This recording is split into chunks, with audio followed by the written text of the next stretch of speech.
তোমাকে না জানিয়ে তোমার এই কালো কুচকুচে চুল আমি সাদা করে দেব, রুখতে পারবে? তোমার এই চোখের লাল চাহনি আমি ঝাপসা করে দেব, ঠেকাতে পারবে?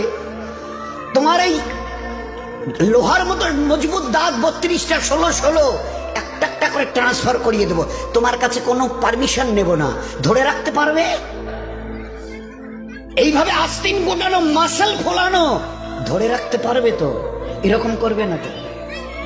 এইভাবে এরকম হবে না তো? সামনে এসে একটা পান দিচ্ছে, এই হাত, চাচা এই হাতটা নিলেন, এই হাতটা, বলে না রে বাবা দেখ না চিমটি কাটিতে কিচ্ছু নেই। আসমান থেকে আওয়াজ দিচ্ছে, ও হাত তোমার কথা শুনে আমার, এ হাত তোমার কথা শুনে আমার, আমি এর পাওয়াজকে সিজ করে নিয়েছি।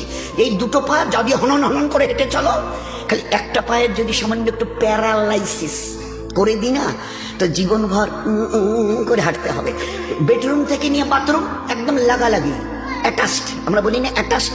তুই বেডরুম থেকে নেমে বাথরুম কত 4-5 হাত, বেডরুমের দেয়াল আর এই যে হচ্ছে বাথরুমের দেয়াল, মাঝখানে একটা দরজা, এখান থেকে উঠে ওই ঘরে রুমটাতে পারবে?